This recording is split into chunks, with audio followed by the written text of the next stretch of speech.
Nitong mga nakarang araw, naging laman ng balitang aide camp ni Yumaong DILG Secretary Jesse Robredo na si Police Senior Inspector June Abrasado, ang tanging nakaligtas sa bumagsak nilang eroplano.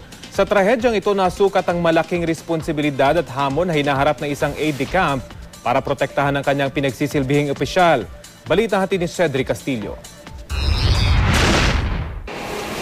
Hindi raw biro ang magpatakbo ng Public Information Office ng Philippine National Police. Pero kung dikdikang trabaho lang, matagal na raw nakapaghanda si Police Senior Superintendent Noel Baraceros.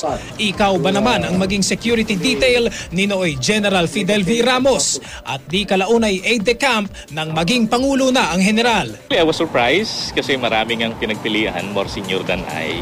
And most of all, I feel elated kasi it's the president who is basically selecting you. So sabi ko na mas mahirap ito kasi there are only two of us na magpapalitan as aide-camp. Sekretarya, alalay, bodyguard at kung minsan tagapakinig sa mga kwento at patawan ng dating Pangulo. Lahat sapu-sapu raw niya bilang aide-camp. Maaga siyang gumigising. So kung Porsche, you need to wake up at least 1 hour earlier. And then pag bago siya mag-retire sa gabi, you need to follow up on all his instructions.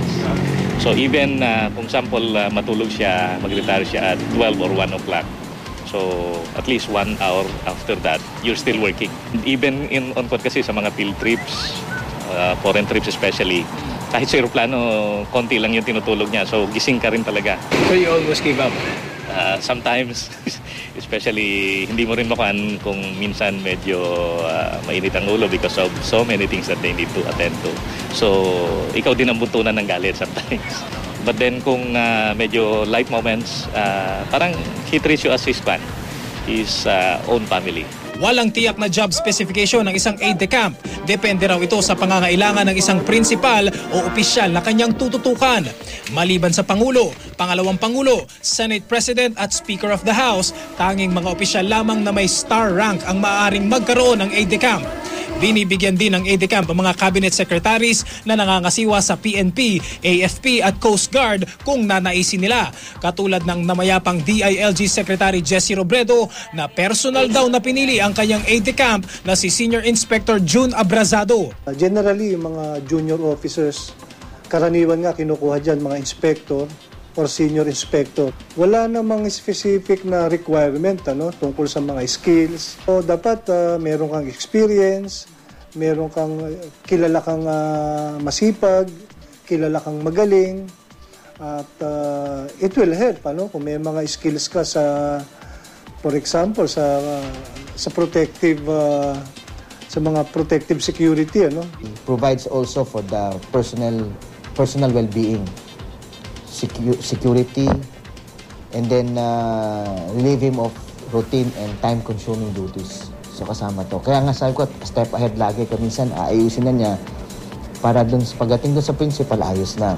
Sa bigat ng responsibilidad ng isang aide-camp, hindi raw lahat tumatagal sa trabahong ito. Pero para raw sa mga matitibay, kung minsan hindi raw maiwasang maging personal na ang turingan ng principal at ng aide. There are certain information that are only available to the decision makers, top decision makers. And being an aide-camp, kasama ka doon kalimitan sa mga meetings and engagements. Dumadating na sa punto na yun, na practically lahat ipagkakatiwala na sa'yo. I will not be surprised na merong susuko dyan. Pero higit pa raw sa responsibilidad, bagkus ay buong pusong pagmamalasakit ang kahandaan daw ng isang kawal na salagin anuman ang dumating sa isang nakatataas sa kanya. Pag binigay mo kasi yung plan to protect him, you are not only protecting him, you are basically protecting the whole country. Cedric Castillo, GMA News.